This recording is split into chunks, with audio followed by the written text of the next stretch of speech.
The Iceman tells a true story of Joseph Kuklinski, a hitman for mob boss Ray Liotta. But when he turns on his boss and starts doing his own thing, Liotta finds out and Kuklinski must do whatever he can in order to survive.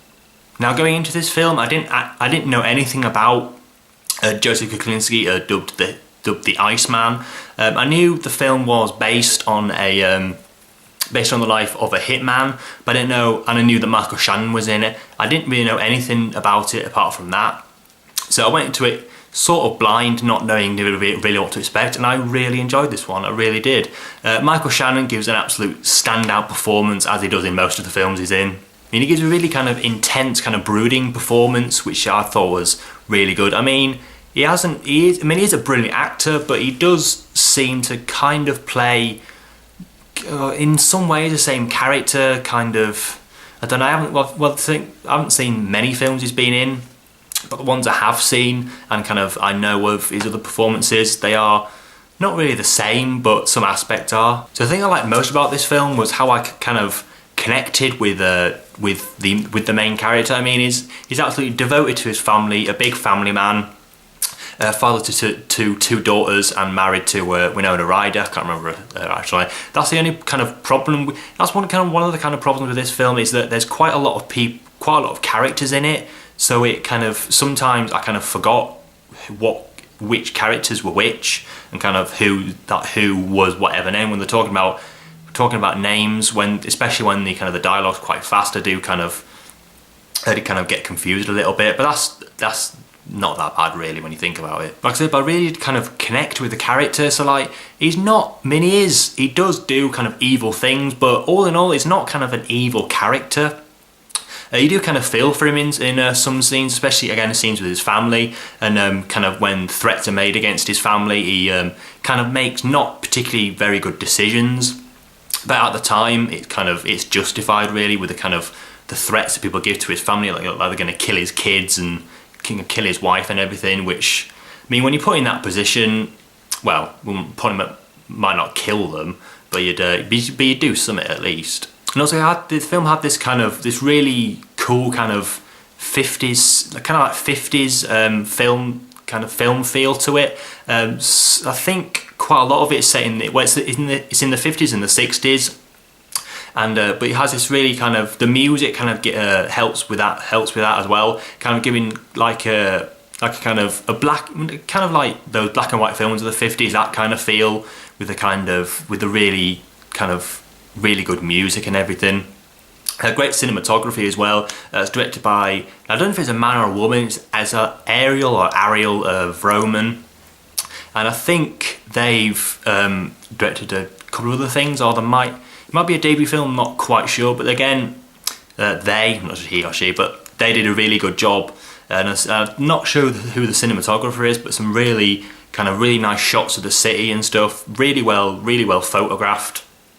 And that's really good. Another kind of a little bit of a problem with the film is some of the characters. I mean, you got Dave.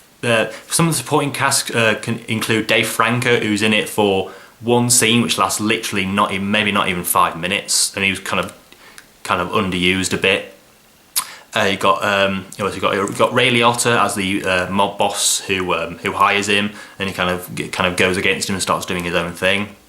And Ray Liotta is basically just Ray Liotta in this film, with a kind of, films like Killing Them Softly, he kind of gave a different performance of kind of an emasculated guy within, but kind of all the other films he's done, he's the kind of the one in control, and this is kind of no different really. I mean, it's a really good performance, but it's anything really new, to be quite honest.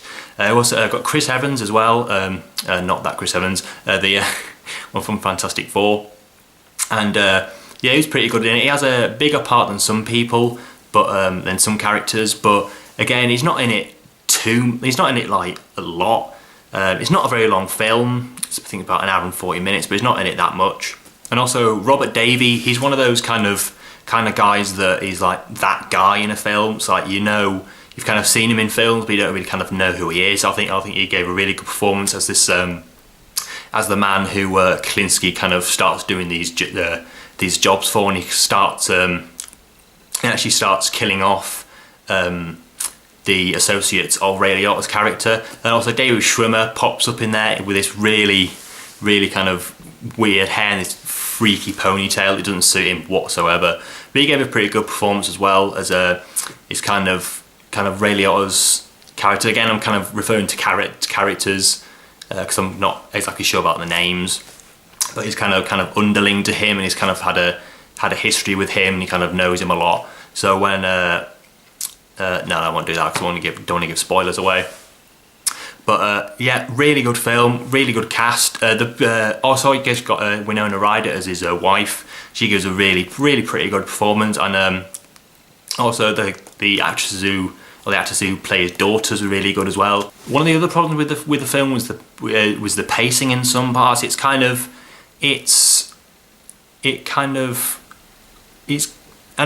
pacing is not amazing. It's like a lot happens and it slows down quite a bit.